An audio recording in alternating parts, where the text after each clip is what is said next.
वो लाश हमारे हवाले की, ठीक है।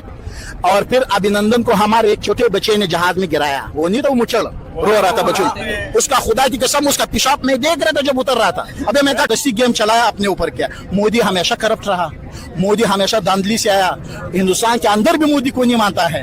भाइयों, हमारे पड़ोसी देश पाकिस्तान के लोगों का बात सुनकर आप भी सोच में पड़ जाइएगा कि हंसना है या रोना है या तमाचे गिराना है।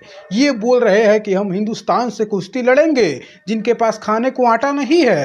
तो चलिए बिना देरी किए शुरू करते हैं इस मजेदार वीडियो को। अगर आप इस चैनल पे पहली बार है तो चैनल को लाइक एंड सब्सक्राइब जरूर कीजिएगा।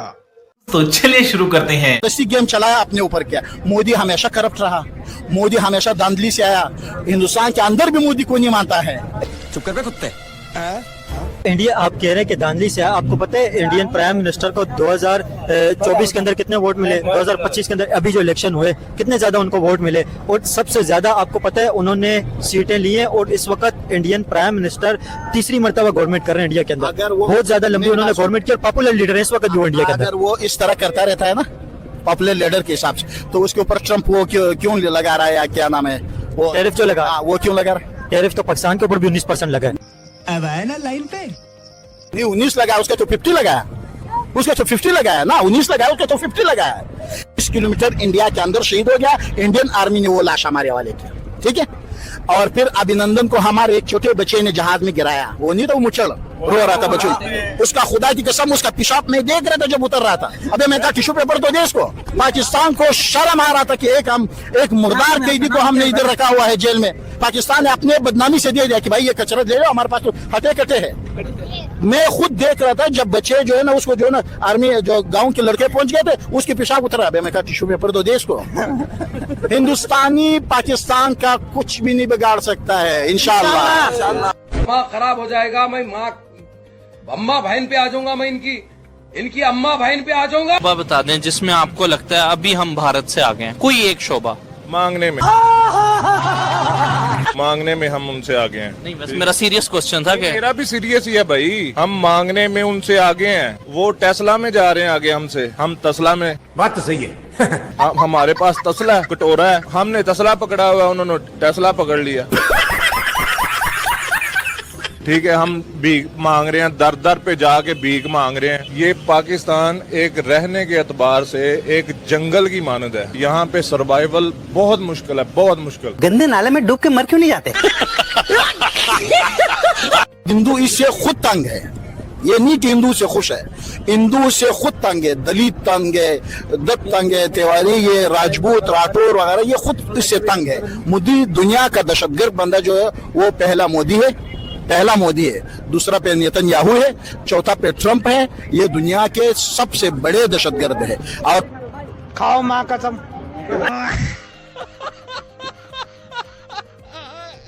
दुनिया में जो सबसे बड़ी दहशतगर्दी किया है वो इसने क्या, जर्मनी का क्या नाम था वो, हिटलर ने 30 मिलियन की 300 मिलियन यहूदियों को इसने मार दिया, ठीक है। दुनिया का सबसे बड़ा दहशतगर्द वो है।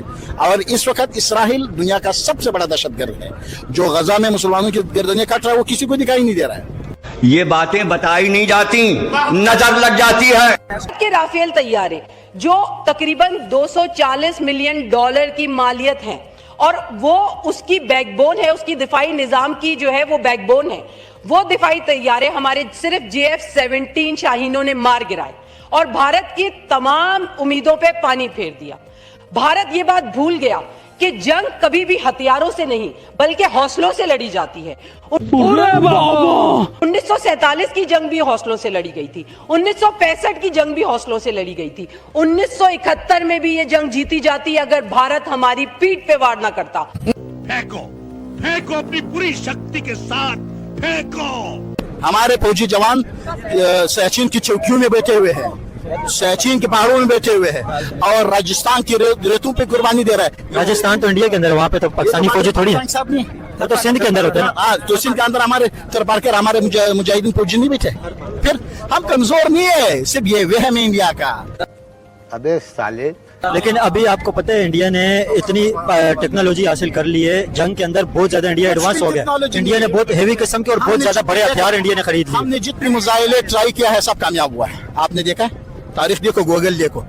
हिंदुस्तान ने जितने मुजाहिले किए हैं, अग्नि एक पता नहीं क्या क्या, सब नाकाम नहीं हो गया, बस हवा नहीं निकल गया। नहीं, ऐसा तो नहीं है कि इंडिया के मिसाइल फेल तो नहीं है, इंडिया के मिसाइल भी कामयाब होते हैं। नहीं कामयाब देखो, 6 में से 3 नाकाम हो गया, 3 कामयाब हो गया। गूगल देखो। यही नहीं, अभी और सुनिए, हमारे 12 थे, 12 में से 12 कामयाब हो गया। ठीक है, हम इंडिया ने अभी कुछ दिन पहले इंडिया ने मिसाइल एक लॉन्च किया, 3,500 किलोमीटर का K4 मिसाइल, बहुत हेवी किस्म का न्यूक्लियर कैपेबिलिटी वाला मिसाइल है। पाकिस्तान की जितना तादाद है इतना सिर्फ यूपी है, उत्तर प्रदेश है। ठीक है, अगर तुम्हारा ताकत है तो आओ हमारे साथ कुश्ती लड़ो। माँ खराब हो जाएगा, मैं माँ अम्मा बहन पे आ जाऊंगा, मैं इनकी अम्मा बहन पे आ जाऊंगा। मोदी को अपना कौम मारेंगे, मेरी बात नोट करो और भेज दो इनका जो जी न्यूज, आज तक न्यूज है, पता नहीं क्या न्यूज है। मोदी को अपना अवाम मारेंगे, और मुसलमान भी नहीं मारेंगे, हिंदू मारेंगे उसको, क्योंकि वो एक गलीज मुर्दार इंसान है।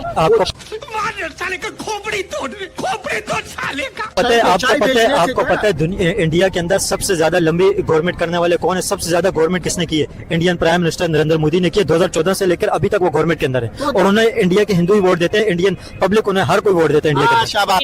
अब आए ना लाइन पे। इंडिया से जंग करें या दोस्ती करें? इंडिया से जंग करनी चाहिए। क्या करनी चाहिए? अभी मजा आएगा ना भिड़ो। अमन क्या होना चाहिए? कितने लोगों ने? अब मेरी बात सुने, ये आपके सामने मैं बताता हूँ क्यों कह रहे हैं। आपको जो भी पढ़ा लिखा और इंटेलेक्चुअल बंदा मिलेगा सिर्फ वही कहेगा कि अमन होना चाहिए। वो पीछे भाई क्या कह रहे हैं, जरा बोलिएगा दोबारा। आपने पीछे बोला है ये इंडिया से है। ये ले, आपने अमन की बात की, आप इंडिया से हो गए। हमको जिंदा मत छोड़ो सालो, हम कोई मंदिर का घंटा है कि कोई भी आके बजा जाता है। रहिएगा नहीं, आप अपना लॉजिक दें, आप बताएं ना, शायद नहीं तो सुने ना, वो बता रहे हैं। चले मैं ये कह रहा हूँ कि इनको ब्रेन वॉश जो किया गया है, एक तो ये पढ़े लिखे नहीं और दूसरी ये कोशिश भी नहीं कर रहे।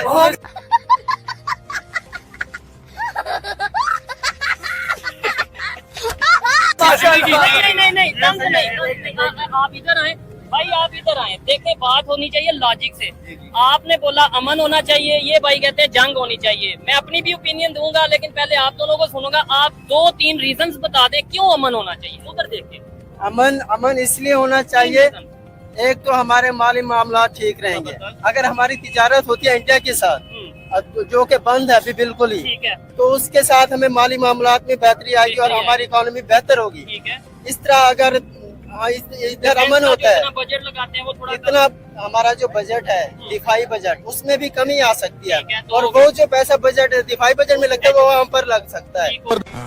ये बड़ी अच्छी बात कही आप। ठीक है, आज के लिए फिलहाल इतना ही। आपकी तरह मैं भी मायूस हूं, लेकिन उम्मीद पर दुनिया कायम है। दिल दुखा है लेकिन टूटा तो नहीं है, और उम्मीद का दामन छूटा तो नहीं है।